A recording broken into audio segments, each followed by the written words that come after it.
सनातन धर्म ज्ञान गंगा चैनल में आप सभी का स्वागत है। मेरे प्यारे कृष्ण भक्तों, आप सभी को जय श्री कृष्णा। मेरे प्यारे कृष्ण भक्तों, आज हम श्रीमद् भगवद गीता से अध्याय 8 के श्लोक 22 को भगवान श्री कृष्ण जी की कृपा से सरल रूप में समझने का प्रयास करेंगे। जय श्री कृष्णा।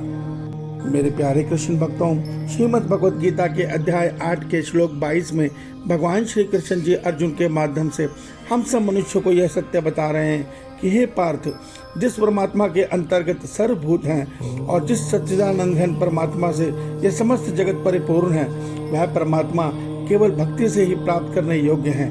मेरे प्यारे कृष्ण भक्तों, श्रीमद् भगवद गीता के अध्याय 8 के श्लोक 22 को हम भगवान श्री कृष्ण जी की कृपा से सरल रूप में समझने का प्रयास करते हैं। जय श्री कृष्णा। मेरे प्यारे कृष्ण भक्तों, श्रीमद् भगवद गीता के अध्याय 8 के श्लोक 20 और 21 में भगवान श्री कृष्ण जी ने अर्जुन के माध्यम से हम सब मनुष्यों को यह सत्य बताया है कि हे अर्जुन, अव्यक्त परमात्मा स्वरूप में वह स्वयं परम धाम में वास करते हैं। परम धाम वो दिव्य और अविनाशी सनातन धाम है जहाँ जाकर आत्मा का परमात्मा से मिलन हो जाता है और आत्मा को कभी फिर इस सृष्टि चक्र में अर्थात संसार चक्र में लौटकर वापस नहीं आना पड़ता। अन्य सभी लोगों से पुनरावृत्ति है, अर्थात आत्मा पुण्य पाकर ब्रह्मलोक भी जाए, सतलोक कहीं किसी भी लोक में जाती है तो उसको अपना पुण्य फल भोगने के बाद वापस मृत्यु लोक में लौटना पड़ता है। मगर भगवान हमें यह सत्य बता चुके हैं कि परम धाम में पहुंचने के बाद, परमात्मा से मिलन के बाद आत्मा को इस सृष्टि चक्र में दोबारा नहीं आना पड़ता। उससे आगे अध्याय 8 के श्लोक 22 में भगवान श्री कृष्ण जी हम सब मनुष्यों को यह सत्य बता रहे हैं कि हे अर्जुन, वह परमात्मा उनके अधीन ये समस्त सृष्टियां हैं, समस्त लोक है, समस्त देवी देवता हैं, सृष्टि के समस्त प्राणी हैं। वो परमात्मा भले ही परम धाम में वास करते हैं मगर वो सर्वव्यापी हैं, अर्थात उन्हीं के में स्थित यह सारा ब्रह्मांड, ये सारी सृष्टियां हैं और वो सभी में वास करते हैं। कैसे वास करते हैं? वो सभी में आत्मा रूप में वास करते हैं। मेरे प्यारे कृष्ण भक्तों, वो केवल प्राणियों में ही आत्मा रूप में वास करते हुए उनको जीवंत नहीं किए हुए, बल्कि इस सृष्टि के हर कण में, हर अणु में, हर परमाणु में, हर इलेक्ट्रॉन, प्रोटॉन, न्यूट्रॉन अंदर जो गति है, जो ऊर्जा है, उन सबको स्वयं परमात्मा ओम रश्मि रूप में उनके अंदर भीतर वास करते हुए उनको ऊर्जा दे रहे हैं। अर्थात इस ब्रह्मांड में जो भी गति हो रही है वो उन परमात्मा के कारण ही हो रही है। हमारा शरीर जीवंत है, हमारा शरीर आज विवेक ज्ञान, हमारे शरीर में बुद्धि है, सब कुछ, सारी इंद्रियां काम कर रही है, उसका कारण केवल एकमात्र परमात्मा है। भगवान कहते हैं उन परमात्मा को पाना है तो ज्ञान से कभी नहीं पा सकते। उनको पाने के लिए एक ही मार्ग है, वो है भक्ति योग का मार्ग।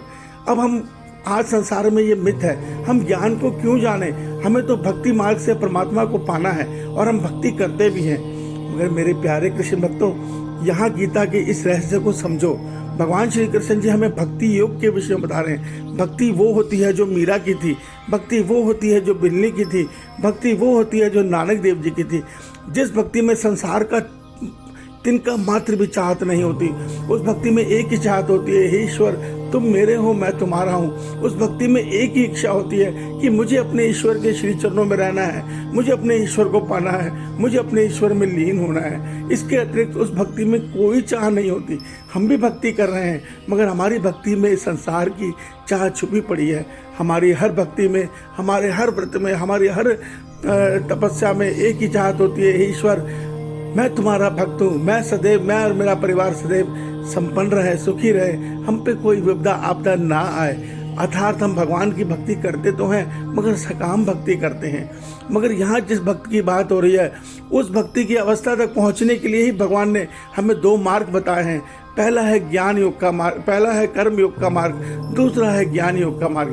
देखिए, कर्म योग का मार्ग क्या करता है? कर्म योग का मार्ग हमें मोह माया के बंधन से मुक्त करता है, अर्थात हमारा मन संसार से कर्मयोग की साधना के द्वारा संसार से विरक्त होता है। और ज्ञान योग वो मार्ग है जिसके द्वारा हम स्वयं को पहचानते हैं, अर्थात हम तीनों गुणों के बंधन से मुक्त हो जाते हैं। और फिर ध्यान साधना के द्वारा हम ये सत्य जानते हैं कि अरे हम तो शरीर नहीं, हम तो आत्मा है, हम अपने आत्म स्वरूप को जानते हैं। फिर मन और आत्मा से, अपने प्रभु से जब हम प्रेम करते हैं, वो भक्ति योग है, अर्थात भक्ति योग तक पहुंचने का मार्ग है कर्म योग और ज्ञान योग की साधना सिद्धि। जब ये दोनों हो जाती हैं, मनुष्य माया से, बंधन से पूरी तरह मुक्त हो जाता है।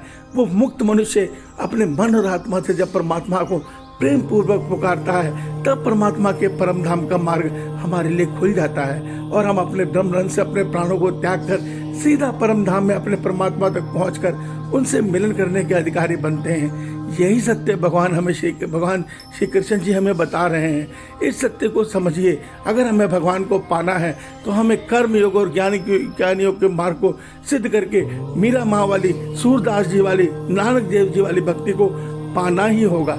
अन्यथा आज की भक्ति से हम केवल संसार के सुख पा सकते हैं, संसार की सिद्धियां पा सकते हैं, परमात्मा को नहीं पा सकते। उसका नतीजा यह होगा कि हम जन्म मरण चक्र में भटक रहे हैं, भटकते ही रह जाएंगे। भगवान चाहते हैं हम इस जन्म मरण चक्र को तोड़ें और अपने परमात्मा से उनके परम धाम में मिलन करें, क्योंकि हम आत्मा हैं, हम शरीर नहीं है।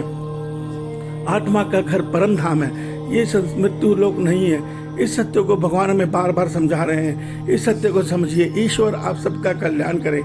आपका दिन शुभ हो। जय श्री कृष्णा, जय श्री कृष्ण।